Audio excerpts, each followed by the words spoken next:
네, 안녕하십니까. 한림과학원입니다. 한림과학원에서는 2023년도 1학기를 맞이하여 제 여섯 번째 디지털 인문학 특강을 마련하였습니다. 오늘은 그 첫 번째 시간으로 서울대학교의 신효필 선생님을 모시고 강의를 듣도록 하겠습니다. 서울대학교 신효필 선생님은 자연어 처리에 관한 많은 연구를 지속적으로 발표해 오셨습니다. 오늘도 그 연구의 한 부분을 특강으로 베풀어 주실 것으로 기대됩니다. 그러면은 신예필 선생님의 특강을 모시도록 하겠습니다. 저 지금 이성 선생께서 말씀하신 대로 지금 서울대 언어학과의 신효필입니다. 저는 컴퓨터 언어학 자연어 처리를 하는 사람이고요. 그래서 지금 그동안 이제 저희 쪽에서도 디지털 인문학 관련 그래서 인문 데이터 과학 그런 과정도 만들고 그 인문학하고 다른 이제 디지털 또는 이제 데이터 과학 연결되는 그런 분야의 연구를 하고 있습니다. 제가 오늘 1시간이죠. 1시간 동안 이제 말씀드릴 내용은 요 근래 자연어 처리가 여러분들이 이제 뭐 대부분 생각하시면 챗 GPT가 나와서 굉장히 지금 모든 분들이 다 알고 있을 것 같은데요. 이 챗 GPT나 최근 한 2018년, 19년부터 자연어 처리의 그 패러다임이 급격하게 바뀌었는데 그게 바로 이제 트랜스포머가 등장함으로써 이제 이 분야의 방법론이 바뀌게 되고 굉장히 그 성능이 좋은 그런 그 모델들이나 연구들이 나와서 이게 이제 어떤 식으로 바뀌고 어떻게 이런 특징들이 학습이 되고 어떻게 사용되는지 그런 얘기들을 이제 말씀을 드릴 거고요. 그 근간이 바로 이렇게 학습되는 게 바로 이제 랭귀지 모델링 한다고 하거든요. 언어 모델 이걸 어떻게 모델링 하느냐 하는 얘기를 이제 앞부분에서 간단히 말씀을 드리도록 하겠습니다. 크게 세 가지 관점으로 제가 분류를 하는데요. 확률적으로 랭귀지를 모델링하는 거, 그 다음에 이제 여러분이 잘 아시는 워드 인베딩 식으로 뉴럴 네트워크 기반의 그런 인베딩 방법, 랭귀지 모델링 방법하고요. 그 다음에 이제 트랜스포머가 쓰는 이런 랭귀지 모델링에 대해서도 말씀을 드리고 이게 어떤 특징이 있느냐 하는 것들을 이제 버트하고 여러분이 잘 아시는 버트와 GPT를 가지고 말씀을 드리도록 하겠습니다. 그다음에 이런 랭귀지 모델을 바탕으로 이제 사전 학습 모델을 거대한 이제 그 언어적인 특징이 학습된 그런 모델을 만들고 이걸 활용하는 방법으로 지금 자연어 처리가 이제 바뀌었는데요. 그래서 가능한 방법으로 이 트랜스포머 베이스드 된 프리트레인 된 모델이 뭐가 있느냐, 어떤 것들이고 어떤 특징들이 있느냐를 살펴보고 이것을 이용해서 실제로 언어 처리에 어떻게 활용이 되는지를 간단히 말씀을 드리고 그러면 이제 그 언어학이나 다른 국어학 뭐 그런 쪽에서도 지금 이렇게 대규모로 학습된 언어 모델이 어떤 언어적인 특징, 어떤 언어 지식을 갖고 있는지를 우리가 한번 검증해 보려는 연구들도 굉장히 많이 있거든요. 그래서 프로빙하는 연구들로 이제 크게 두 가지 프로빙하는 어텐션을 이제 주로 활용을 하는 그런 연구들인데요.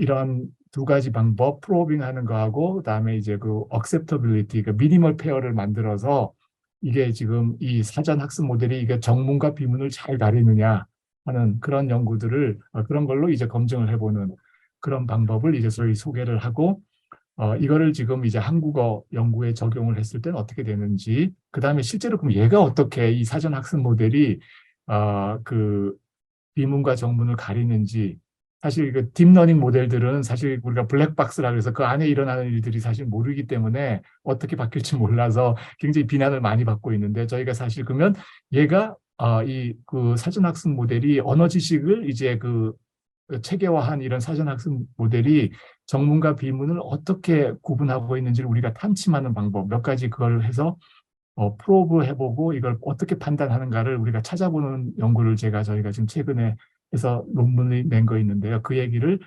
간단하게 말씀을 드리도록 하겠습니다. 자, 랭귀지 모델링을 이제 세 가지를 크게 다 아실 텐데요. 여러분들 랭귀지 모델링이라는 거는 사실 우리가 이 강의는 참 재밌어요. 라는 이 문장의 확률을 구하는 거라고 생각을 하시면 될 텐데요. 이 강의는 참 재밌어요라는 문장의 확률을 구하려면은 사실 가장 간단한 방법은 아주 큰 규모의 코퍼스에서 이 문장이 얼마나 나와 있고 문장이 몇 번 나오고 그다음에 그 전체 문장 수로 나누면 우리가 확률을 구할 수가 있지만은 실제로는 그게 가능하지가 않죠.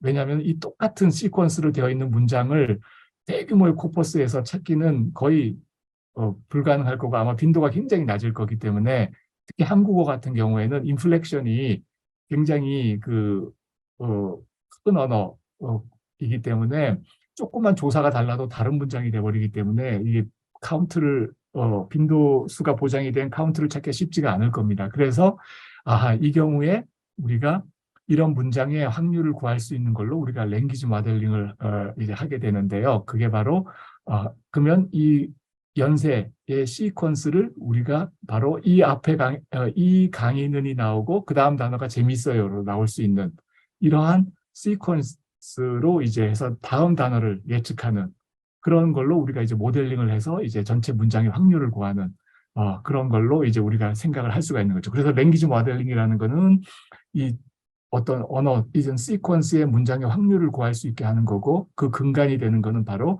어떤 시퀀스가 나왔을 때 그 다음 단어가 뭔지를 예측하는 그런 걸로 우리가 구할 수가 있다는 거죠. 이런 작업을 우리가 이제 랭귀지 모델링을 한다고 하고요. 크게 이제 제가 분류하기로는 세 가지 방법으로 크게 모델링을 할 수가 있는데요. 첫 번째 방법은 우리가 통계적인 방법으로 랭귀지 모델링을 하는 거죠. 여러분이 잘 아시는 이제 N그램 방법으로 유니그램이나 뭐 바이그램이나 트라이그램 어떤 시퀀스로 이렇게 파악을 해서 이제 어떤 통계적인 확률 기반으로 이렇게 하는 방법이 있고요. 그 다음에 이제 뉴럴 네트워크 방법으로 랭귀지 모델링을 하는데요. 이거는 이제 이 단어가 어떤 주변 단어들하고 나타나는지 이런 식으로 이제 모델링을 하는 방법이고 세 번째는 이제 트랜스포머 베이스드 방법인데요. 이것도 앞에 이제 다음 단어를 예측하거나 아니면 어떤 단어, 문장에서 어떤 단어를 우리가 가려놓고선 그 단어를 맞추는 방법으로 이렇게 모델링하는, 랭귀지 이제 모델링하는 방법인데요. 이것이 이제 워드 임베딩하고 비슷한 면이 있으나 워드 임베딩의 문제점은 나하고 주변 단어들의 관계를 이제 우리가 이제 벡터화하는 그런 방법인데 이 경우에는 단어의 다이어, 동의어 뭐 이런 식의 다양한 의미가 포착이 안 되는 거죠. 이 의미가 다 그냥 구별이 안 되는 어떤 정적인 스태틱한 그러한 임베딩 값으로 나오는 문제점이 있지만은 트랜스포머의 방법의 랭귀지 모델링은 이 문장 내에서 단어가 어떤 의미로 쓰였는지를 이제 컨텍스트가 반영된 단어가 쓰이는 환경에 따라서 다른 우리 값으로 이제 학습이 될 수 있는 그런 특징이 있는 거죠. 그렇기 때문에 이제 트랜스포머 베이스된 방법으로 학습된 모델들이 굉장히 그전의 방법들에 비해서 성능이 좋은 그런 컨텍스트가 잘 인식이 되기 때문에 그런 게 될 것 같습니다. 그렇다고 이제 볼 수가 있고요. 확률적인 언어 모델의 대표적인 거는 이제 뭐 여러분이 잘 아시는 이제 N그램 방법으로 이제 우리가 문장의 시퀀스의 확률을 약간 구하기 위해서는 이거를 우리가 조건부 확률하고 체인룰을 이용해서 이것들을 이제 각각 시퀀스의 연세로 파악을 하는 방법이고요. 여기는 이제 여러분이 잘 아시는 이것들을 심플리파이 하기 위한 마코프 어썸션이나 이런 것들이 적용이 돼서 긴 연세를 우리가 바이그램, 그러니까 두 연세나 또는 트라이그램의 연세로 계산을 할 수 있는 그런 모델입니다. 그 다음에 이제 단어 임베딩, 워드 임베딩 기반의 랭귀지 모델링은 여러분들도 아마 죄송합니다. 잘 아시겠는데요. 근간은 바로 어떤 단어가, 그러니까 distributional hypothesis라고 해서 단어는 그거랑 같이 쓰이는 단어들과 관계에 의해서 우리가 규정할 수 있다는 그런 가정에 입각을 해서요. 가령 어라는 단어가 있으면 이제 전체 큰 코퍼스에서 하나씩 이렇게 읽어가면서 이게 중심 단어가 됐을 때 그 주변 단어가 될 수 있는 것도 뭐 윈도우를 이제 전후 좌우로 몇 개씩 이제 제한을 해놓고선 그 다음에 이제 이게 I가 중심, 이 경우에는 어가 중심 단어였을 때 I하고 so가 주변 단어일 그런 확률들을 계속 구해가서 이 확률 값이 맥시마이즈 되는 그 코퍼스에서 나타나는 확률이 맥시마이즈 되게 계속 학습하는 그런 방법이 되는 거고요. 이 경우에는 지금 그래서 이 각각은 기본적으로 각각의 단어들을 이제 우리의 100차원, 200차원의 이제 임베딩 벡터로 표현할 수 있는 그런 이렇게 돼서 실제로는 이제 벡터 연산에 의해서 사실 의미 있는 값들이 표시될 수 있는 그런 방법입니다. 그래서 실제로는 이 단어 임베딩, 워드 임베딩이 나오는 거는 이렇게 단어들 사이의 관계를 벡터화한다는 거. 그전에는 단어들은 이게 이미지 데이터나 그런 것들은 아주 그 값 자체가 덴스한 벡터 값이라서 우리가 뉴럴 네트워크는 사실 벡터 연산으로 이루어지는데 그런 면에서는 잘할 수 있지만 단어들을 이렇게 덴스한 벡터로 표시할 수 있는 방법들은 사실 별로 없었거든요. 그냥 숫자 값이나 아주 스파스한 값이 0이거나 뭐 아니면 어떤 빈도가 나타나는 그러한 벡터 값으로 표현할 수밖에 없었는데 이 워드 투백이 이제 그 벡터 100차원, 200차원, 300차원의 벡터 값으로 서로 연산할 수 있고 하는 그런 수학적인 모델을 마련을 해서 실제로 이제 아이디어는 이 단어들을 벡터 100차원, 200차원, 300차원 지금은 우리가 투디멘셔널하게 못 봐서 이런 걸로 표시를 할 수 있다면은 벡터의 특성상 이제 비슷한 의미를 지닌 것들은 같은 공간상, 같은 위치에, 비슷한 위치에 위치하게 될 거라는 거죠. 그죠? 그래서 이렇게 위치를 시키게 되면은, 이것의 연산에 의해서도 서로 이제 유사한 단어들, 그 다음에 의미적으로 관련된 단어들, 그런 단어들을 우리가 잘 포착할 수 있는 계기가 되기 때문에 굉장히 큰 이제 영향을 끼치게 되는 이 워드 투백이 나오면서 이 덴스한 벡터로 만들고 이걸 이제 그러니까 단어들 간의 어떤 연산, 의미적인 연산을 가능하게 되는 그런 모델이 되었고 그 근간이 되는 거는 이 워드 투백의 두 가지 방법이 있는데 아까 말한 처럼 어떤 단어가 중심 단어였을 때 이게 주변 단어가 되는 방법으로 학습하는 우리가 스킵그램이라고 하는 그런 방법으로 학습을 하고 반대 방향은 이렇게 전통적인 랭귀지 모델링하고 마찬가지, 아까 다음 단어를 예측하는 그런 거하고 거의 이게 맞는 건데요. C바우라 그래서 실제로 이제 이거는 이쪽이랑 반대로 학습을 하는 거죠. 이게 중심 단어고 이런 단어들이 주변 단어가 될 확률들을 구해서 연산을 한다면은 C바우 같으면은 실제로 이런 캣이 나오고 그다음 그러니까 큐트하고 그레이가 나오고 그다음 단어가 캣이 나올 그런 확률. 그러니까 이런 것들이 주변 단어가 되고 이게 그러니까 반대 방향, 아까 스키그램이랑 반대 방향으로 이런 주변 단어가 나오고 이게 중심 단어가 나올 확률들을 구하는 방식으로 랭귀지 모델링을 한다는 거에서 이제 차이가 있는 거죠. 일반적으로는 보통은 이런 스키그램이, 그러니까 저희 직관이랑은 좀 잘 안 맞는데요. 나는 어저께 학교에 그다음에 갔다라고 하는 방식으로 학습을 하는 것보다 어떤 중심 단어가 있고 그 옆에 단어들이 주변 단어가 될 확률들이 학습하는 것들이 좀 더 성능이 좋은 걸로 되어 있습니다. 이건 아마 그만큼 페라메타를 업데이트할 기회들이 더 많아지기 때문에 된다는 거고요. 이게 이제 뉴럴 네트워크 기반의 이제 그 랭귀지 모델링 하는 그 워드 투백이라고 보시면 되고요. 이게 이제 단어들이 덴스한 벡터 좌표로 표시되니까 이 단어들이 공간상에 위치하게 된다면은 이 단어들의 의미적인 관계나 그러니까 킹하고 퀸하고 맨하고 워먼 같은 것들이 다 벡터 공간상에 리니어한 관계로 표시가 되더라는 거죠. 어떤 신택틱한 것들도 워킹하고 워크라든지 이렇게 신택틱한 관계들이 리니어하게 표시되기 때문에 이거의 연산에 의해서 실제로 이제 유추가 가능하게 되는 걸로 가능을 해서 가령 이런 리니어한 관계가 형성된다면 킹이라는 벡터 값에서 맨을 빼버리고 거기다가 워먼을 더하면은 퀸이라는 걸로 우리가 이제 유추를 할 수 있는 그 벡터 연산에 의해서 이게 가능해지게 돼서 단어들 간의 의미 관계, 더 나아가서는 이것들을 활용해서 문장들 간의 의미 관계를 포착하는 그런 방법으로도 굉장히 많이 활용이 되고 각광을 많이 받게 된 거죠. 자, 그래서 이제 우리가 랭귀지 모델링 한다는 거는 어떠한 문장의 확률을 구하는 거고 확률을 구하기 위해서 전통적으로 스태티스티컬한 방법은 어떤 연쇄 시퀀스, 바이그램, 유니그램 또는 트라이그램의 그런 확률 값으로 계산하는 그러한 전통적인 앵그람 방법이 있고 또 하나는 주변 단어들 간의 관계를 이제 모델링을 해서 나하고 내가 중심 단어였을 때 주변 단어들이 어떻게 나올 수 있느냐 이런 걸 이제 그 확률 값을 극대화하는 그런 걸로 인베딩하는 워드 인베딩 뉴럴 네트워크 기반의 이제 랭귀지 모델링 방법이 있고요. 제가 이제 트랜스포머 기반의 랭귀지 모델링이라고 하는 거는 이제 트랜스포머 아키텍처가 이제 나오게 된 거를 한번 살펴보면서 우리가 생각을 해볼 수가 있는데요. 트랜스포머는 그 전에 이제 시퀀스 투 시퀀스 모델부터 시작해서 여기서 이제 어텐션 모델, 그 다음에 이것이 총합이 되어서 이런 특징들이 다 이제 해서 나온 게 이제 트랜스포머라고 하는데요.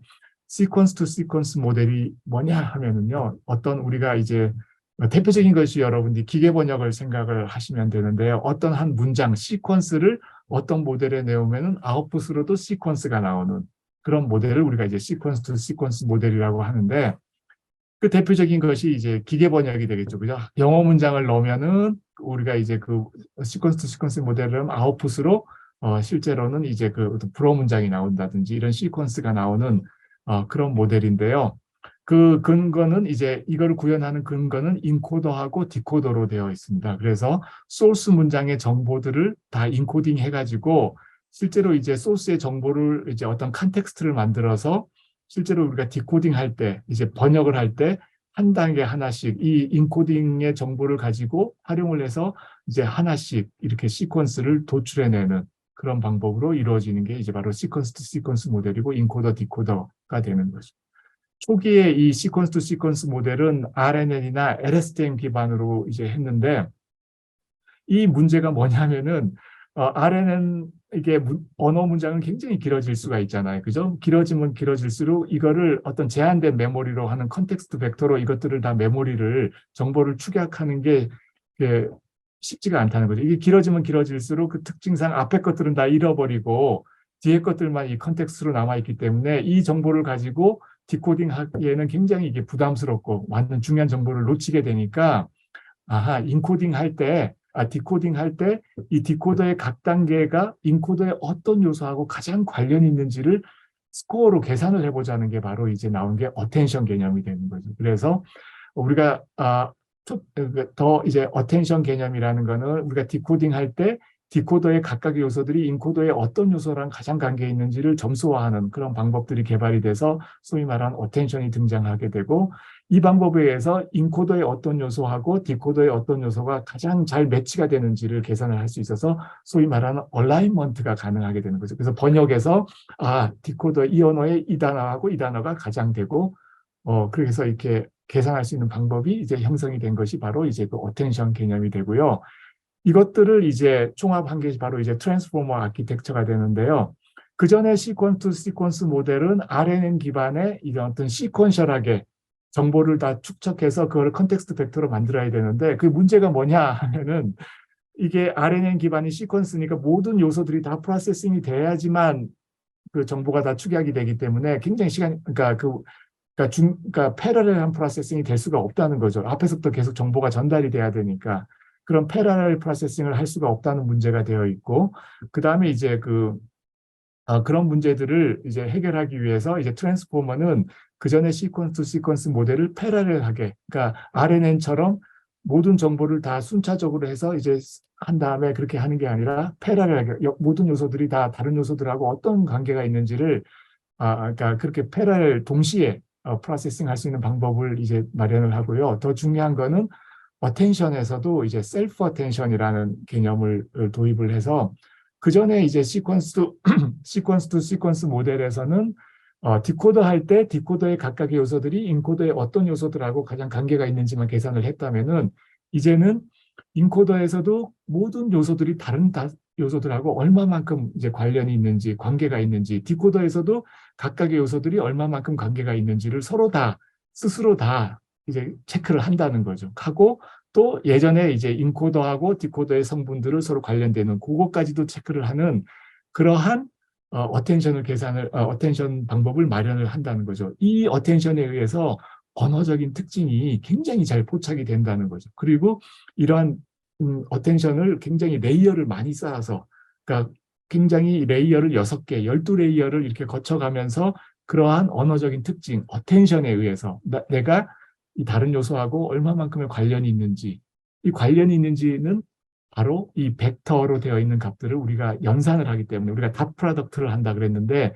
벡터의 특징상 두 벡터를 닷 프로덕트 한다는 것은 각각의 벡터 값들을 곱하고 더한 다음에 이 나온 값이 크면 클수록 더 유사한 그러니까 비슷한 두 값이 비슷하면 비슷할수록 이 값이 커지는 벡터의 특징을 이용해서 이 두 요소들의 벡터 값들을 우리가 닷 프로덕트 해가지고 이 값들이 큰 값들이 서로 관련이 있다라는 것들을 우리가 파악을 할 수 있는 어텐션 요소에 의해서 언어적인 특징, 그 다음에 그걸 굉장히 정교하게 여러 층위들을 거쳐가면서 학습을 해서 그런 언어적인 특징을 학습하는 그런 모델이 되는 거죠. 그래서 트랜스포머 아키텍처는 기존의 이제 시퀀스 모델 어텐션에서 나왔던 그러한 것들의 총합, 그러니까 패러렐 프로세싱을 가능하게 하고 셀프 어텐션을 가능하게 하고 레이어를 여러 개를 쌓고 그 다음에 이제 실제로 이제 그 토큰들의 커버리지를 높이기 위해서 토크나이저를 여러 종류의 토크나이저를 개발을 해서 그 이제 시퀀스 투 시퀀스 모델을 이제 굉장히 개량화시킨 거라고 볼 수가 있는.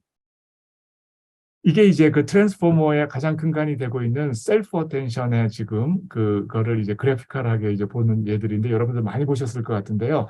이게 이제 그 입력 문장 같은 경우에 그전에는 인코더하고 디코더 시에 디코더가 인코더의 어떤 요소랑 가장 관련이 있는지만 어텐션을 계산했다면은 인코더에서도 이런 입력 문장에 의해서 각각의 토큰들이 자기 자신을 포함해서 다른 요소들하고 얼마만큼의 서로 어텐드가 되어 있고 얼마만큼 관련이 있는지를 이거를 이제 한다는 걸 이제 그래픽하게 이제 비주얼하게 이제 보여주는 그런 거라고 보여지고요.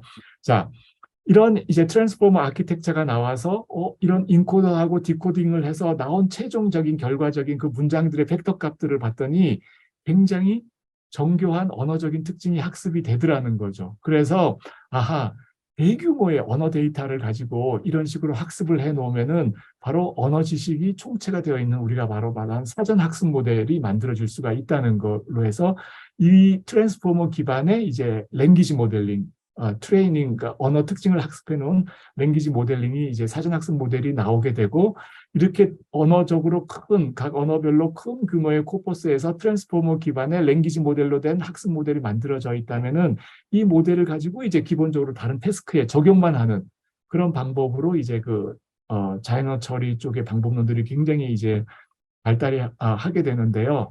아까 이제 그 인코더의 특징을 반영을 해서 이제 그 학습 모델을 만드느냐 아니면 디코더 쪽으로 거기에 이제 거기에 이제 나온 레이어를 거쳐서 나온 거 다음에 이제 랭귀지 모델링을 하느냐에 따라서 디코더 기반 또는 오토 리그레시브 모델의 이제 학습 모델을 하는 방법들 이게 GPT가 바로 대표적인 그런 거고요. 인코더 기반의 이제 또는 오토 인코딩 모델에 하는 게 바로 이제 대표적인 것이 이제 버트가 되는 거고 이 인코더 디코더를 다 활용을 해서 학습을 하는 모델들이 이제 뭐 가장 요즘 대규모 더 커지는 바트라든지 뭐 이런 모델이 되겠고요. 이제 멀티모달 텍스트뿐만 아니라 다른 데이터, 이미지나 뭐 그런 것들도 섞어서 할 수 있는 그런 이제 모델이 되는데요. 바로 이렇게 이제 트랜스포머 아키텍처를 거쳐서 나온 거를 가지고 이제 랭귀지 모델링을 이제 해서 학습된 이런 데이터를 가지고 실제 이제 데이터를 다른 태스크에서 이제 적용을 하는 그런 방법으로 트랜스퍼 러닝이라는 그런 방법이 이제 NLP에서도 본격적으로 활용이 되게 되는 거죠. 자, 그러면은 아까 아이디어는 이런 인풋 문장이 들어오면은 이제 트랜스포머 아키텍처를 거쳐서 어텐션이 그래서 레이어를 여러 개를 거쳐서 이제 6개면 6개, 뭐 12개면 12개 레이어를 거쳐서 학습이 나오면은 여기에다가 이제 랭귀지 모델링을 한다는 거죠. 인코더면 인코더 특징 기반의 디코더면 디코더 기반의 랭귀지 모델링을 하는데요.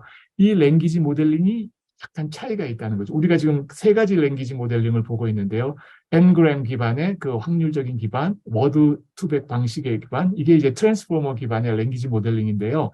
말씀드렸듯이 버트 기반의 인코더를 활용한 랭귀지 모델링은 이제 거쳐서 나왔을 때 이제 랭귀지 모델링을 하는데 이제 어떻게 하냐면은 바로 우리가 마스크드 랭귀지 모델링이라 그래서 문장에서 어떤 요소를 이제 맞추는데 가령 the sky is 다음에 blue라는 거를 이제 맞추기 위해서 이 중간에 어떤 요소들을 우리가 마스킹 가려놓고요. 그러니까 랜덤하게 어떤 문장에 어떤 토큰들을 가려놓고 그 다음에 이제 이 거쳐서 나온 것들을 이제 모델링을 하는데 이 주변 좌우의 걸로 특징으로 해서 이 블루를 예측하게 만드는 이쪽 방향에서도 얘를 예측하고 이쪽 방향에서도 얘를 예측해서 이 정답이 블루인데 블루가 맞을 때까지 계속 이걸 학습하는 그러니까 이러한 마스크드 랭귀지 모델링을 쓴다는 거죠. 인코더에서 버트가 쓰는 방법은 이렇게 쓸 경우에는 컨텍스트를 이 앞쪽에 있는 것도 보고 블루라는 거 보고 뒤쪽에 있는 것도 봐서도 블루라는 걸 맞추기 때문에 언어의 다양한 양방향에서 오는 그런 특징들을 포착해서 그 언어적인 특징 이런 것들이 다 벡터 값으로 다 우리가 학습을 할 수가 있다는 거죠. 그러니까 그 전에 그 N그램이나 아니면은 그 워드 투백에 했던 그런 거와 달리 이제 진정한 의미의 양쪽 방향에서 어떤 그 랭귀지 모델링하는 단어를 예측하는 그런 방법이 이제 가능하게 된 거고요. GPT 계열은 반대로 디코더를 활용을 하는 걸로 이제 디코더 방식에서의 랭귀지 모델링을 하는데요. 그게 어떤 거냐면 디코더니까 디코더는 인풋 시퀀스에 대해서 해당되는 아웃풋 시퀀스 하나씩 제너레이트 하는 방식으로 되어 있기 때문에 더 다음에 나오고 sky가 나오고 is 그 다음 단어를 보면은 치팅이 되기 때문에 그 다음 단어를 보지 못하고 그냥 더 sky is 다음에 blue를 예측하기에는 블루 앞에 있는 단어들의 시퀀스만 보고 그 다음 단어를 예측하는 방법으로 학습을 한다는 게 전통적인 사실 랭귀지 모델링 방법이죠. 그죠? N그램이나 뭐다 하던 그런 방법으로 해서 뒤에 거는 보지 않고 앞에 것부터 이제 제너레이션 관점에서 이렇게 랭귀지 모델링에서 이거를 이제 그 학습을 하는 그런 모델이 되는 거죠.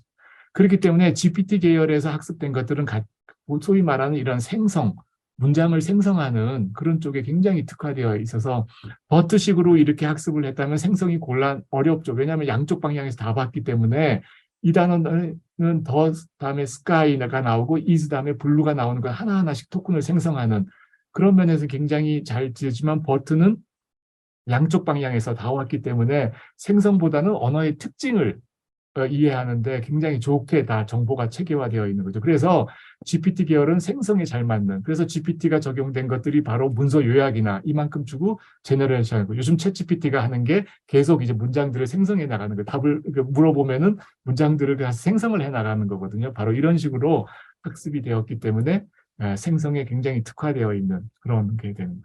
자, 그렇게 보시면은 이제 인베딩 관점에서 어떤 그 워드 투백 계열들 이제 어떻게 보면 스태틱한 그러니까 단어들의 이제 아까 말한 애플이라는 단어가 나는 뭐 애플 컴퓨터가 쓰이던 문장이나 아니면 먹는 사과가 쓰인 문장에서 워드 투백으로는 그게 다이어, 동의어다 그런 것들이 구별이 안 되는 어떠한 굳어진 정적인 벡터 값들이 나온 반면에 이러한 트랜스포머 기반의 이런 것들은 컨텍스트가 반영이 된 그 문장 내에서의 그 애플이 그 해당되는 게 동적인 그런 인베딩을 갖게 될 수가 있다는 거죠. 학습이 될 수 있다는 거고요. 이 이후로도 다양히 아주 많은 그런 인베딩의 기법들이 인베딩 사전 학습 모델이 이걸 활용을 해서 사전 학습 모델이 나와서 굉장히 많은 그 뭐 모델이 나오고 성능들이 증가가 되고 있고 현재는 뭐 T5 더 이상의 이제 뭐 그런 것들이 나오는 거죠. 그러니까 GPT 계열, 버트 계열 그러니까 이제 인코더 쪽을 활용한 거, 그다음에 디코더 쪽을 활용한 랭귀지 모델, 인코더하고 디코더를 다 써서 활용하는 랭귀지 모델링 그런 것들이 많이 나오게 되고 한국어도 여기에 따라서 굉장히 다양한 모델들이 나오고 있습니다. 그래서 뭐 많이 아시는 것들이 코버트도 있고 콜버트도 있고 저희 랩에서 만드는 이제 KR버트나 그다음에 이것들을 파인 튜닝한 그런 모델들이 있습니다. 그래서 현재는 누가 이런 큰 규모의 데이터를 가지고 이런 정규 학습 모델을 잘 만드느냐 하는 그런 걸로 되어 있는데요. 데이터가 얼마나 크고 얼마나 데이터가 잘 좋은 데이터고 이걸 잘 프로세싱할 수 있는 사실 하드웨어가 있어야 되거든요. 이걸 학습하려면은 버트나 오리지널 구글의 저기 그 텐서 그거를 써야 되고 그 클라우드를 써서 학습을 하게 되어 있고 요즘은 뭐 이제 GPU를 써서도 이제 할 수 있게 되어 있지만은 그렇기 때문에 이것들은 사실 지금 뭐 큰 거대 기업 위주로밖에 진행이 될 수밖에 없는 그런 상황들이 있죠. 대학이 참 어려워지는 상황이 바로 되는 게 데이터나 하드웨어나 그런 것들의 지금 큰 규모의 싸움으로 지금 진전이 되고 있기 때문에 누가 좋은 학습 모델을 만드느냐 하는 것들은 사실 굉장히 하드웨어하고 데이터 쪽으로 지금 많이 개편이 되고 있기 때문에 그런 쪽으로 되어 있습니다. 그래서 저희는 이제 그런 예전에 한국어 학습 모델도 있지만 어떤 분야별 특화된 모델들 저희가 지금 요즘 많이 하고 있는 게 법률하고 의학 쪽에 전문 분야에 이제 특화된 모델을 이런 기법으로 만들어서 활용을 하는 방법들을 이제 하고 있는데요. 그거는 전문적인 지식을 그전에는 거대 모델을 만들어서 거기다가 전문적인 거를 이제 어답트 시키는 같이 이제 섞는 파인 튜닝하는 방법이 있는데 저희는 이 전문적인 지식만 특화된 모델을 만들어서 이제 시멘틱 서치를 할 수 있거나 아니면 다른 퀘스천 앤서링을 할 수 있는 그런 방법도 이제 연구를 하고 있고요.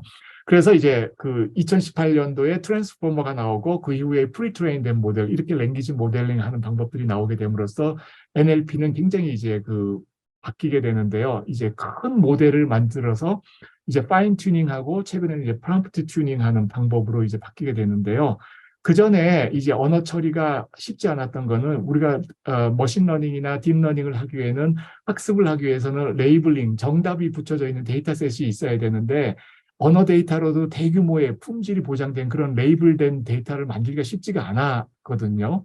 왜냐하면은 그게 쉬울 뿐만 큰 규모도 커야 되고 이게 레이블링하는 작업이 쉽지가 않기 때문에 그래서 사실 학습 모델을 쓸 수 있는 그런 데이터들이 많지가 않았는데 이런 프리트레인된 모델이 나오면서 언어의 특징이 반영된 거대 모델이 있으면은 사전 학습 모델이 있으면은 그 모델에다가 레이블이 조금만 된 데이터가 있더라도 그거를 이제 가져다가 그 레이블이 된 데이터를 여기다가 파인 튜닝 시킨다. 그런데 미세 조정해가지고 그 값들을 바꿔가지고 실제로 이제 다른 이제 NLP 태스크나 자연어 처리나 그런 데 적용을 해봤더니 굉장히 더 성능이 좋아지더라는 거죠. 그러니까 레이블링 된 데이터가 많이 없어도 언어 데이터가 많이 없어도 큰 데이터를 가지고 사전된 언어의 일반적인 특징이 학습된 그런 그 프리트레인된 모델에다가 이런 소규모의 레이블링된 데이터를 우리가 파인 튜닝 시켜서 해봤더니 잘 되더라. 그래서 모든 이제 연구들이 사전 학습 모델을 이용을 하고 그다음에 이제 파인 튜닝 시키는 방법으로 많이 진전이 되고 있는 거죠. 이런 경우에서 이제 그 버트나 그런 것들이 굉장히 잘 하고요.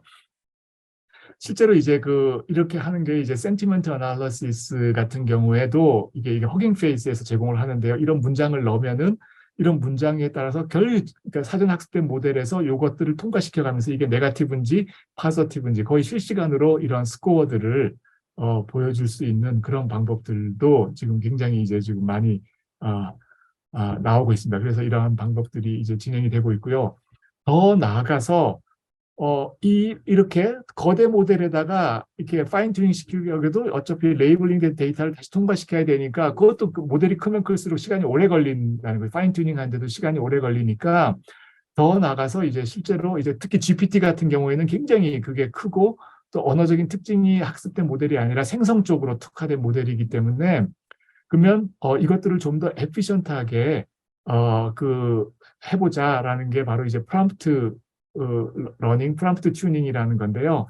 이 말은 이제 우리가 파인 튜닝된 그 레이블링된 데이터를 다 통과시키는 게 아니라 어떤 태스크에 가장 맞는 문장, 우리가 프롬프트라고 하는데요. 그 프롬프트만 모델을 통과시켜서 이 모델이 이 프롬프트나 이 관련된 태스크에 있는 걸 잘 이해하고 할 수 있다면은 실제로 우리가 이제 이걸 가로채우기, 매스킹을 시킨다거나 그래서 가령 이 문장, 나는 이 서비스에 만족합니다라고 하고 이것이 굿이냐 배드냐를 한번 이 문장 짧은 문장만 이 모델을 거서 냈으면은 이게 만약에 통과시켰을 때 배드가 0.0이고 굿이 0.85면은 이건 굿이라는 걸로 만약에 얘가 그 결과 문장을 채워서 아웃풋을 낸다면은 정답이 이게 1로 되어 있다면은 맞았고 아니면 레이블 0인 걸로 이렇게 해서 비교를 해서 훨씬 이제 작은 프롬프트를 통과시켜서 크게 파인 튜닝 하는 것보다 이렇게 프롬프트만 해가지고 이 프롬프트에 채워 넣기나 아니면 다른 이런 것들을 해가지고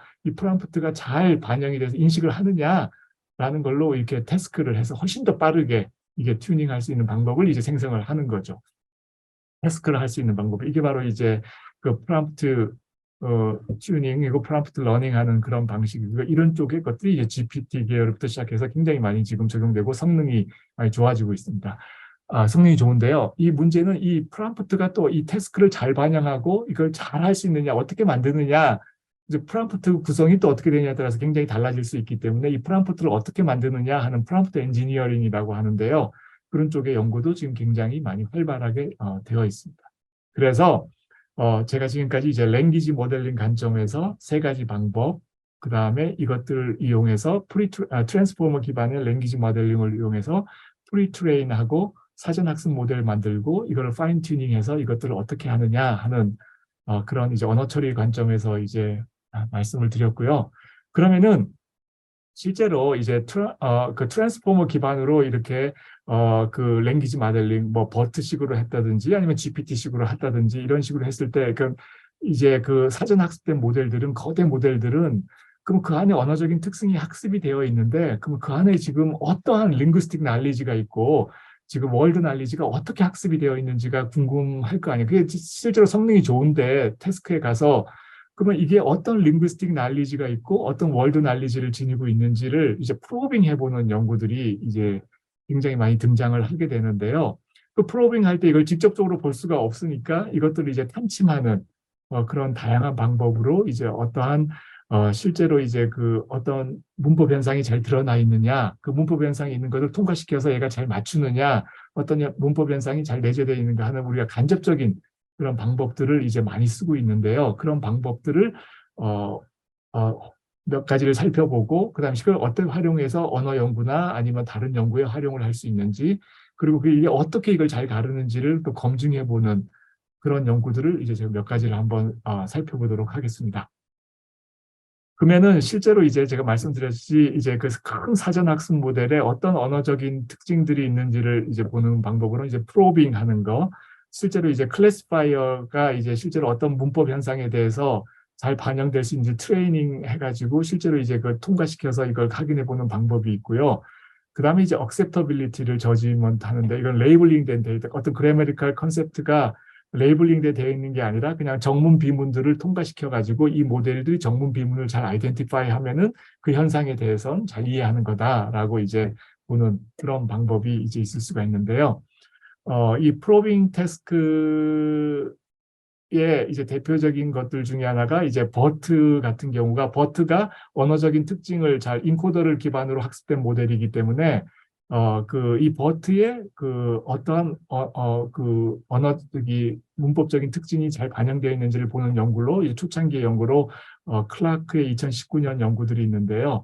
아까 그 어텐션을 제가 말씀을 드렸잖아요. 어텐션이라는 거는 어떤 요소가 다른 요소랑 어떻게 서로 지금 관련이 있는지를 보고 있기 때문에 각각의 레이어별로 또 헤드별로 각각의 요소들이 어떻게 되어 있고 이것들이 어떤 문법 현상들이나 그런 것들 잘 포착되어 있는지를 탐침하는 방법을 제안을 했는데요. 그래서 실제로 사전 학습 모델에서 어떤 동사의 디렉트 오브젝트, 직접 목적어나 그다음에 명사의 디터미나, 더 거이라든지 뭐 이런 것들, 그다음에 전치사의 목적어, 그다음에 실제로 이제 소유격의 목적어로 이렇게 쓰이는 것들이 실제로 이 명사가 디터미나가 이 디터미넌지, 그러니까 품사가 디터미나가 잘 돼 있는지, 그다음에 이게 전치사의 목적어가 돼 있는지, 이런 것들을 실제로 레이블링 돼 있는 데이터를 가지고 통과시켜 봤을 때 얘가 얼마나 잘 문법이 그걸 잘 볼 수 있는지 어텐션 스코어로 한번 이제 계산을 해본 연구들이 있거든요. 그래서 실제로 이제 층위별로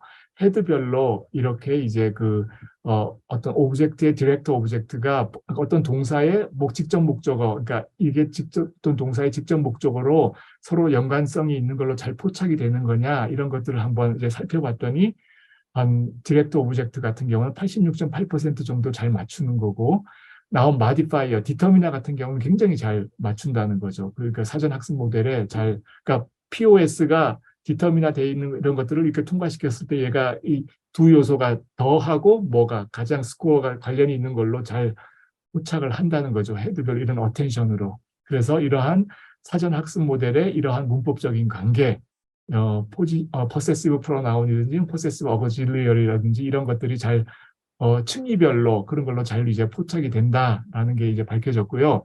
이게 이제 맞아 프로빙하는 어떤 레이블링 가지고 하는 거고, 그 acceptability 가지고 이제 판단한 연구가 이제 대표적인 게 이제 그 2020년에 와스타트 이후에 계속 나오는 블림프라는, 그러니까 영어의 어떤 문법 현상을 반영하는 그런 미니멀 페어, 정문과 비문의 그 페어를 만들어 놓고 이것들을 이제 통과시켜서 그 이게 이제 그 GPT나 아니면 다른 LSTM이나 다른 딥러닝, 여러 종류의 딥러닝 모델에서 이게 얼마만큼 잘 맞추냐, 모델별로 또는 이제 문법 현상별로 그 검증하는 그런 연구인데요.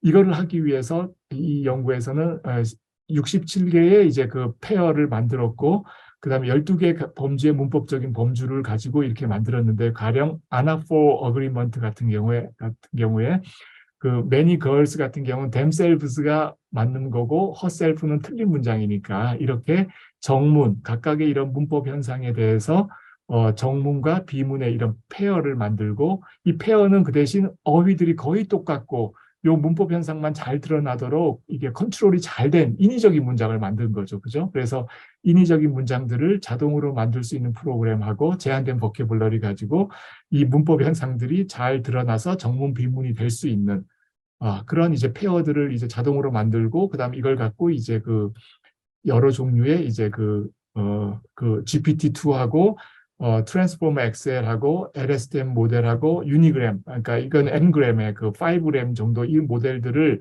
각각 이제 정문 비문들을 통과시켜 봤을 때 이게 어떻게 잘 아이덴티파이 하느냐. 이 모델이 이 정문 비문을 잘 가릴 수가 있다면은 이 모델에 이러한 문법적인 지식이 잘 반영되어 있다고 이제 볼 수 있다는 거죠. 이렇게 이제 지금 프로빙 한다는 거죠. 그래서 실제로 이제 살펴봤더니요, 여러 대표적인 문법 현상 몇 가지가 있는데요. 아까 anaphor agreement 같은 경우, 그러니까 메리가 나왔을 때 themselves가 아니라 메리 복수가 나왔을 땐 themselves고 단수였을 때 herself, 뭐 그런 걸 잘 그렇게 틀렸을 때 잘 맞추는 것들을 이런 경우는 ngram 방식은 이 정도밖에 못 맞췄고 사람은 97.5%인데 GPT 계열 큰 모델들이나 99.9, 오히려 사람보다 더 잘 맞췄네요. 그죠? 사람보다 더 잘 맞추는 경우가 있고.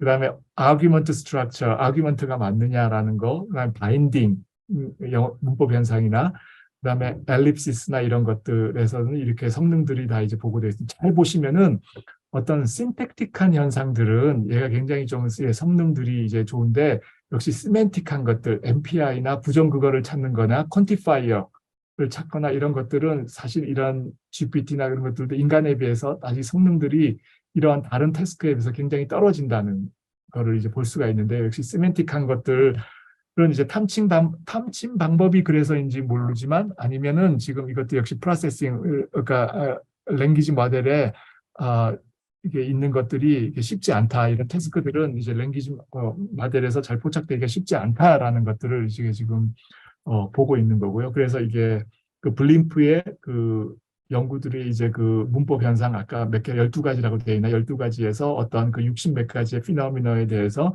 각각의 그래머에 대해 그 성능들이고요. 예, 그다음에 이제 실제로 예문들 몇 가지가 있습니다. 그러면 이걸 가지고 실제 한국어에서도 이게 이런 연구를 그대로 했을 때 이런 페어를 갖고 했을 때 이게 잘 한국어 여러 사전 학습 모델에도 이게 잘 들어맞느냐 하는 연구들을 저희가 한번 몇 년 전에 간단하게 해봤는데요. 한국에는 일단 이렇게 컨트롤된 데이터가 없어요. 컨트롤된 데이터가 없기 때문에 저희가 지금 이제 제안으로 다른 과제 제안으로 이런 데이터셋을 만들겠다. 뭐 그리고 이런 연구를 하겠다라는 이제 뭐 제안서는 이제 쓰고 있는데 그래서 이걸 한번 적용을 해보기 위해서 있는 데이터 갖고 활용하기 위해서 한국어에도 국립국어원에 콜라라는 데이터가 있는데 콜라라는 거는 그 원래 코퍼스, 그러니까 링구스틱 억셉터빌리티를 바탕으로 이게 정문인지 비문인지를 그냥 해놓은 데이터거든요. 영어에 콜라가 있는데 여기에 맞게 이제 국립국어원에서 몇 년 전에 15,876개의 이제 문장들을 페어로 만들어야 돼. 그러니까 높은 달이 떴다. 다리뜸이 높았다. 이거는 높은 달이 떴다는 정문이고 다리뜸이 높았다는 비문이죠. 그죠? 실없는 사람이 까불까불 한다는 이제 뭐 비문이고 그러니까 정문 비문이 이렇게 그냥 정문 비문만 이렇게 되어 있는 바이너리로 이렇게 되어 있는 이런 것들이 있는데 그러면 저희가 이 데이터는 아까 말한 것처럼 블림프처럼 엄밀하게 문법 현상별로 컨트롤돼서 만들어진 것이 아니기 때문에 저희가 실제로 이제 이걸 문장들을 보면서 학생들이 이제 나눠봤어요. 그래서 이게 어떤 문법 현상이고 거기 이제 한국어 콜라 데이터에 어떤 문법 현상이 해당되는지를 일단은 분류를 해본 다음에 그 중에서 많이 나타나는 세 가지 격조사로 이제 미니멀 페어가 되는 거, 의미역에 틀린 거 가령 영희가 나에게 좋다. 이거는 격조사 차원에서 틀린 거, 그러니까 비문이 되는 거고 의미역, 예, 그다음에 접속어.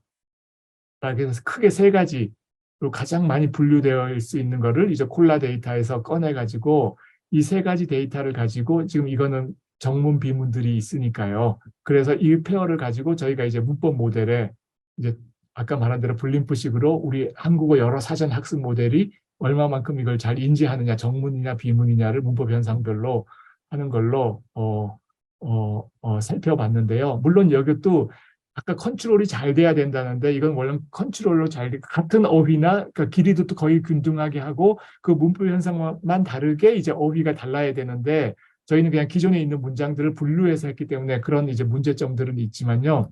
그래서 이제 해봤더니 여러 가지 이제 모델에서 저희 이제 모델이나 다른 이제 케이시버트나 코버트나 그런 데이터에서 이런 문법 현상들이 아까 세 가지 문법 현상들이 얼마나 잘 인지되어 있느냐를 한번 이제 살펴봤더니 이제 그때 이제 평가 기준을 어떻게 하느냐 따라서 굉장히 이제 좀 달라질 수가 있는데요. 평가 기준이 그냥 정문, 비문을 다 맞추는 아주 그냥 정문이냐 비문이냐 아주 크게 맞추는 그런 불리한 방법이 있을 수 있고, 아니면 이제 미니멀 페어에서 이게 정문이냐 아니냐, 그러니까 정문에 대해서 높은 확률을 가지고 비문이 낮은 확률을 가진 식으로 이제 얘가 인식이 되느냐, 그런 식에 따라서도 실제로 이제 스코어를 한번 해봤더니 이런 한국어 사전 학습 모델에서도 크게 세 가지 문법 현상에 대해서도 이 정도 중에 그게 반영되어 있더라라는 걸로 저희가 뭐 비슷하게는 해봤는데, 완전히 이게 컨트롤된 연구는 아니었고요. 그래서 이런 식의 방법으로는 이제 그 언어학이나 아니면 디지털 인문학 아니면 어떻게 대량하는 그런 연구에서도 이전에는 이제 코퍼스 카운트나 뭐 그런 거에 바탕으로 해서 많이 했지만, 실제로는 이제 이러한 그 프리트레인된 모델을 활용해서 실제로 우리가 이제 그 언어 연구나 다른 그런 연구도 할 수 있는 방법이 있지 않을까라는 그런 것들도 해봤고요. 이와 관련된 이슈들은 지금 몇 가지가 있습니다. 그래서 이거 어떻게 쓸 거냐 하는 뭐 그런 얘기들도 있고요. 자, 그러면은 이제 마지막으로요. 그러면 실제로 이제 우리가 프리트레인된 모델을 이제 제가 랭귀지 모델링 관점에서 세 가지 크게 방법에 대해서 살펴봤고, 그다음에 트랜스포머 기반의 랭귀지 모델링, 그거를 활용해서 버트하고 GPT가 어떻게 이제 큰 이제 사전 학습 모델을 만들어서 언어 특징을 인코딩하느냐라는 얘기를 했고, 이거를 이용을 해서 이제 우리가 실제로 이제 NLP 태스크나 다른 것들을 많이 하고 있는데, 이것들이 특징들을 한번 살펴봤고, 그다음에 이걸 언어 모델, 여기에 녹아있는 언어적인 특징을 파악하는, 프로빙하는 연구들을 이제 간단히 이제 크게 헤드를 살펴봐서 어텐션끼리의 그 관계를 보는 방법, 문장의 이제 그 페어, 정문과 비문들을 통과시켜서 이게 얼마나 잘 맞추느냐로 이제 검증하는 그런 방법을 살펴봤는데요.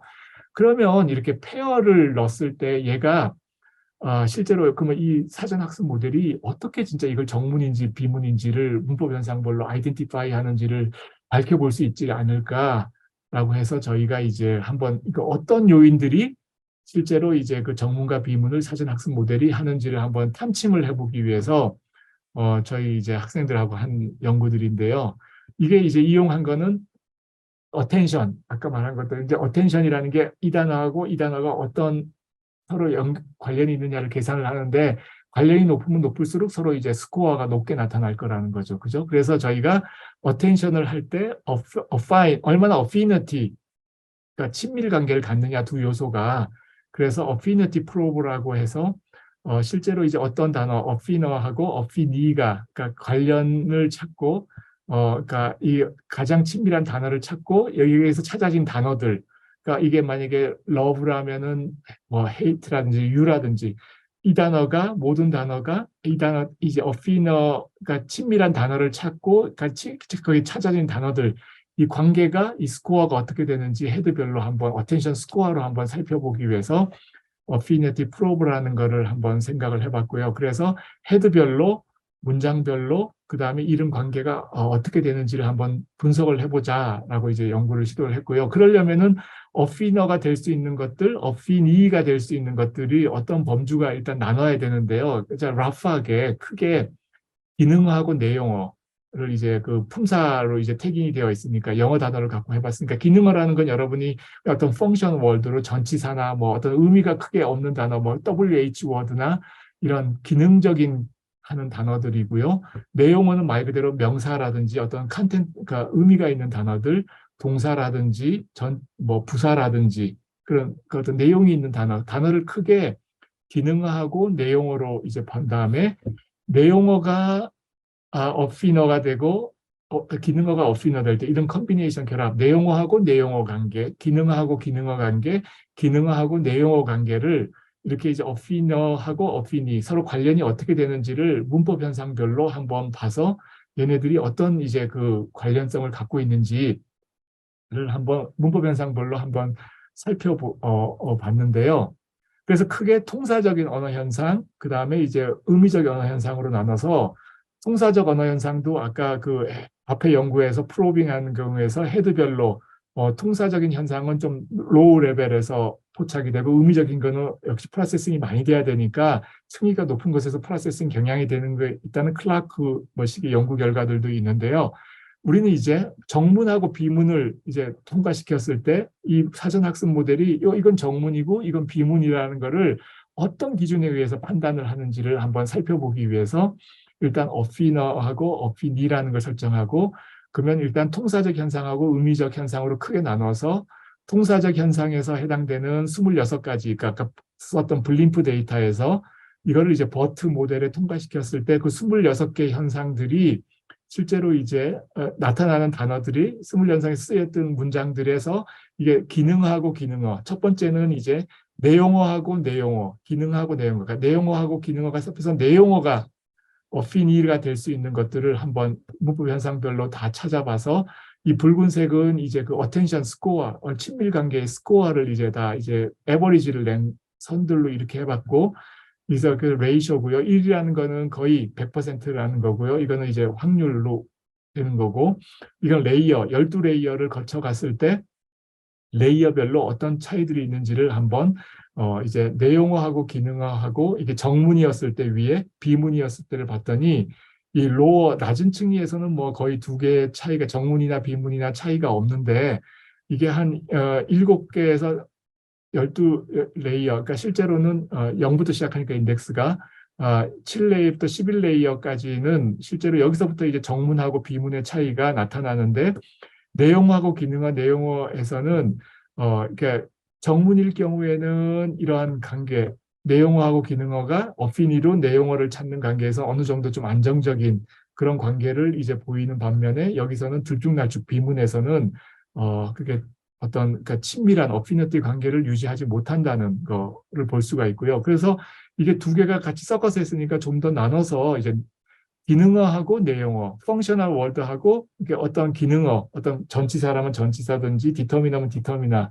그 다음에 이제 내용어만 어떤 나운이면 나운, 이런 것들의 관계가 어피니하고 어피너하고 어피니가 되는 것들, 이걸로 더 좁혀서 이게 정문하고 비문을 봤더니 실제로 이제 그건 굉장히 이제 그게 아까에 비해서는 이제 평균값은 이제 굉장히 낮아지고 있는데, 또 상위층에 가서는 정문의 경우에는 거의 이 기능어하고 내용어가 거의 뭐 0으로 뚝 떨어져 버리고, 그 비문에서는 이 관계는 어느 정도 유지가 된다는 그런 장점들이 있고요. 그래서 그 다음에 이제 기능어하고 기능어로 이제 봤더니 이제 굉장히 기능어하고 기능어가 정문에서는 굉장히 잘 이게 유지가 되어 있고 친밀 관계가 강화되고 있고, 상위층에서 정비문에서는 그렇지, 이거에 비해서 그렇지 않다라는 것이고요. 그래서 이런 식으로 프로빙을 해봤더니 아하, 결론적으로는 이게 좀 더 근데 심팩틱한 현상에서는 실제로 기능어하고 기능어 관계가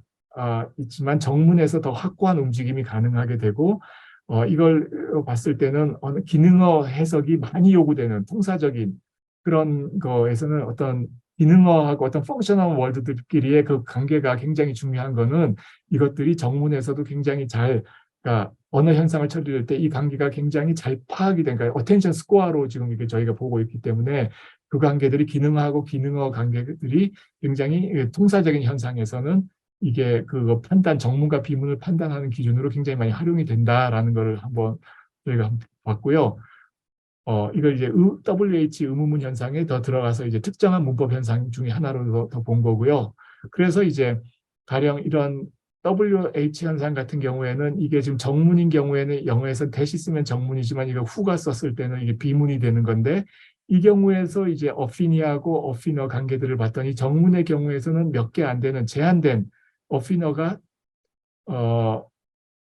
굉장히 유의미하게 어떤 단어들로 제한되는데, 비문 같은 경우에는 굉장히 그냥 어피너가 특정한 단어로 제한되지 않고 기능어들하고 다양한 분포로 되어 있다는 거죠. 그러니까 이러한 분포적인 특징들을 이제 보인다는 걸 저희가 이제 볼 수가 있었고요.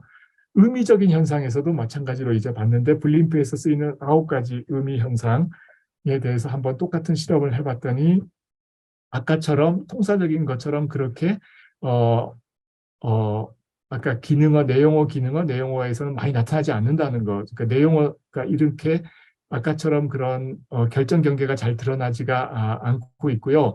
이제 기능어, 기능어만의 관계를 봤더니 이것도 역시 명시적으로 거의 뭐 이 아까처럼 그런 차이들이 통사적인 현상에 비해서 잘 드러나지가 않는다는 그런 문제점들이 있고요. 그런 것들이 있어서 어, 그래서 실제로 결론적으로 보면은 통사적인 거와 달리 의미적인 현상의 경우에서는 언어 모델의 이제 수용성 판단, 그러니까 이게 acceptable한 문장이냐, unacceptable한 거냐라는 것들을 파악하는 경계가 이제 불분명하다. 이런 걸로 보기에는 좀 불분명하게 잘 나타나지 않는다라는 거고, 오히려 내용어하고 내용어 관계가 그나마 이제 아까 보면 통사적인 건 기능어였지만은 내용하고 내용어의 그 관계가 좀 더 잘 이제 로 이제 포착이 가능하다라는 특징들을 우리가 아, 포착을 했다, 밝힐 수가 있었고요. 그래서 실제로 이제 정리를 하자면은 그러면은 이제 프로빙하는 연구들도 있는데 이 프로빙할 때 실제로 이제 이 사전 학습 모델에서 이것들이 어떻게 정문 비문을 나누느냐 하는 걸 저희가 규명해 보기 위해서 서로 어텐션 되는 것들을 기능하고 내용어 관점에서 이렇게 분류를 통사적인 거하고 의미적인 걸로 분류를 해봤더니 아하 이러한 서로 이제 어텐션 맺는 관계들이 차이가 있더라. 라는 걸 알아서 이런 차이에 의해서 기능어하고 기능어 통사적인 뭐 아니면 내용어하고 내용어 이런 관계들을 더 중시하는 그런 문법 현상에 따라서 이것들을 가지고 이제 정문과 비문들을 구분하고 있는 것이다라고 이제 저희는 아마 실험 결과로 이게 한번 살펴봤고요. 근데 이건 지금 문법 현상별로 내용어, 기능어 큰 카테고리로만 갔기 때문에 사실 이게 좀 굉장히 보면 어떻게 블런트한 그런 것이 있고 좀 더 이제 이걸 좀 미묘하게 분류를 한 다음에 어떤 뭐 특정한 진짜 명사라든지 뭐 그런 것들이 어떻게 관계를 맺고 있는지 문법 현상에 따라서 그런 걸로 좀 더 나눠서 더 연구를 해볼 필요가 있고요. 그런 식으로도 더 연구를 할 필요가 있을 것 같습니다. 그래서 이제 제가 말씀드린 거는 여기까지고요. 그래서 제가 이제 트랜스포머가 지금 대세인 지금 이 분야에서 트랜스포머가 어떻게 이루어지고 어떻게 랭귀지 모델링을 하는가 하는 관점하고 그다음 이걸 어떻게 사전 학습 모델로 만들고 사전 학습 모델은 인코더하고 디코더에서 그러니까 이게 랭귀지 모델링 하는 게 어떤 차이가 있고 그다음 여기 들어있는 링구스틱 나리지나 월드 나리지를 어떻게 탐침할 거냐. 링구스틱 나리지를 탐침하는 두 가지 이제 프로빙하는 거 또는 억셉터빌리티를 가지고 판단하는 그런 방법에 대해서 살펴봤고, 그러면 이건 어떤 기제로 서로 acceptability를 판별하느냐 하는 거를 이제 저희가 이제 어피니티 두 요소들이 얼마만큼 친밀한 관계를 유지하느냐 하는 걸로 살펴보는 방법을 소개를 해드렸습니다. 이게 너무 많은 얘기를 줄여서 해서 너무 이렇게 해서 빠르게 진행을 해서 이해가 되셨는지 모르겠는데요. 그러면 제 발표는 여기까지 하도록 하겠습니다. 네, 고맙습니다. 감사합니다. 신효필 선생님의 특강을 잘 들었습니다. 신효필 선생님은 트랜스포머 기반의 언어 연구와 언어 처리에 대한 내용을 특강으로 알려주셨습니다. 신효필 선생님의 강의를 통해 트랜스포머에 대한 이해를 조금 더 많이 할 수 있게 되었는데요. 다음 시간에도 비슷한 강의로 꾸리려고 합니다. 다음 시간에는 서강대학교 조은경 선생님을 모시고 비지도 학습에 대한 내용을 특강으로 듣도록 하겠습니다.